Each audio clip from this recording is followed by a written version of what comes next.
God is. No? So it's continue. While I understand their cautions against unbiblical tradition and their desire to maintain a clear distinction between the Father and Son, I believe their anti-Trinitarian stance fell short of the full biblical revelation of God's nature.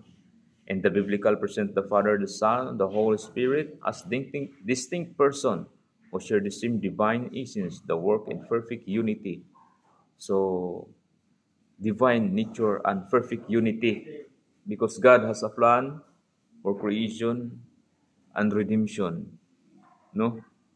This is all about how God loves the world so much. That's why He gave His only Son, Jesus Christ, no, to redeem us.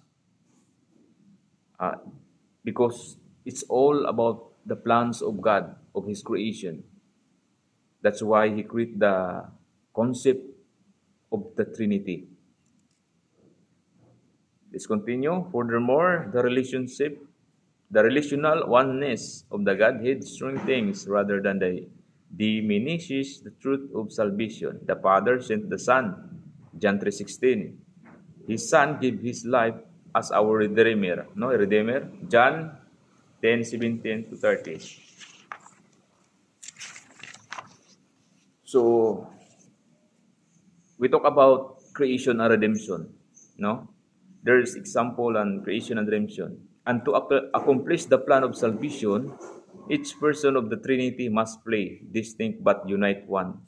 So I told you earlier that to plan salvation and redemption, these three persons from Godhead, God the Father, God the Son, and God the Holy Spirit is must unite each other to complete the plan of God from creation and redemption. No? Let's continue.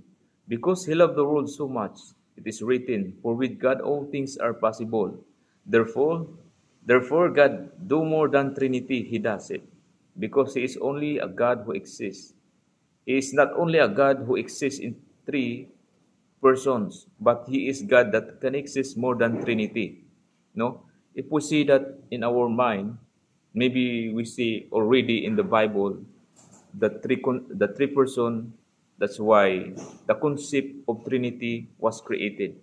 But for me is I think he is not only a God who exists in three persons or exists in one place or everywhere, but I think God can